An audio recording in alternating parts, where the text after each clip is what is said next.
Por meio de nota, a Polícia Federal confirmou o recebimento dos áudios. Também foram recebidos os quesitos apresentados pela Procuradoria-Geral da República e pela defesa do presidente Temer. Em análise técnica preliminar, o Instituto Nacional de Criminalística apontou que é fundamental ter acesso ao equipamento que realizou as gravações originais.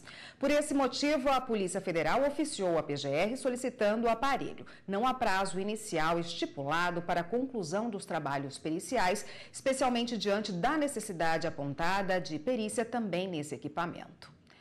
E nós falamos por telefone com um perito judicial para nos explicar quais são as fases de uma perícia de áudio. Em linhas gerais, o que seria possível constatar seriam possibilidades de edições, né? Se houve edição, inserção de trechos, subtração de trechos, e aí você tem uma série de softwares específicos para analisar esses picos, os gráficos, para saber exatamente o que houve e se houve edição, por exemplo, no material. É uma análise que depende de um amplo conhecimento científico, não é uma análise simples de ser feita, precisam de profissionais capacitados, especializados e com os equipamentos adequados. Quanto tempo vai demorar é muito particular, depende muito da qualidade do áudio, de uma análise preliminar do equipamento do equipamento da gravação para se avaliar um prazo.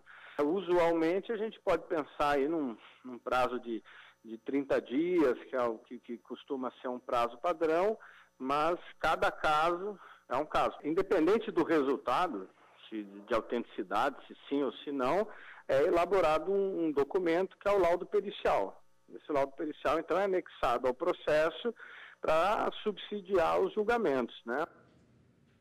E o repórter Gabriel Safrey está com o advogado para falar mais sobre esse assunto. Boa tarde, Gabriel. Boa tarde, Érica. Boa tarde a todos. A gente recebe aqui no Jornal da Justiça o doutor Antônio Rodrigo Machado, ele que vai comentar um pouquinho sobre todo esse processo de gravação e também de análise por parte dos peritos. Boa tarde, doutor. Muito se fala sobre a questão de gravação clandestina e a gravação autorizada pela Justiça. Basicamente, qual a diferença entre as duas? Vou trazer 3 possibilidades. Nós temos a possibilidade da gravação ambiental, feita pelo próprio interlocutor, que é quando ele coloca um gravador dentro da sua vestimenta e ele grava aquele diálogo do qual ele faz parte. O STJ e o STF já entendeu que mesmo sem autorização judicial, essa gravação ambiental ela é lícita, porque permitida por aquele que fez a sua própria gravação, a gravação do diálogo que ele faz parte.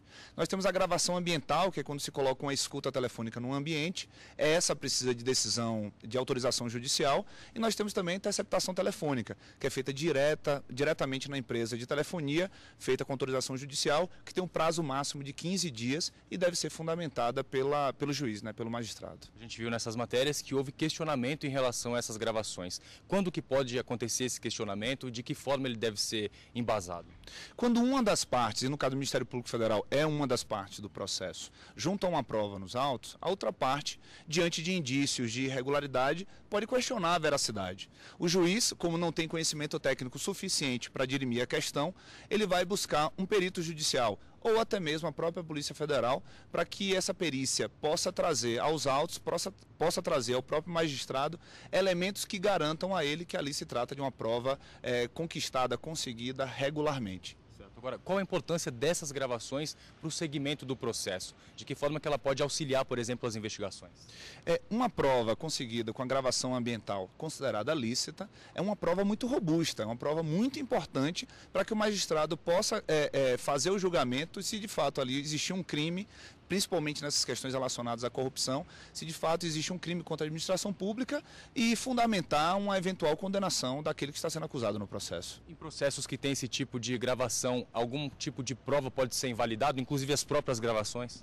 Se a gravação ela tiver algum tipo de adulteração, se houve o recorte de frases para tirar do contexto e buscar uma versão inexistente, uma versão irreal, essa prova poderá ser anulada sim. Agora, se ela foi feita seguindo os ditames já considerados legais pelo Supremo Tribunal Federal, quando numa gravação ambiental feita por um dos interlocutores, a reunião não era sigilosa, a reunião era a reunião que ele poderia estar participando, então nesse caso específico a prova é lícita, poderá ser utilizada judicialmente e poderá servir para uma eventual condenação, sim. Tá certo. Obrigado, doutor, pela participação aqui no jornal. Agora as gravações, então, vão ser analisadas por peritos da Polícia Federal. Eu volto com você ao estúdio, Érica. Obrigada, Gabriel.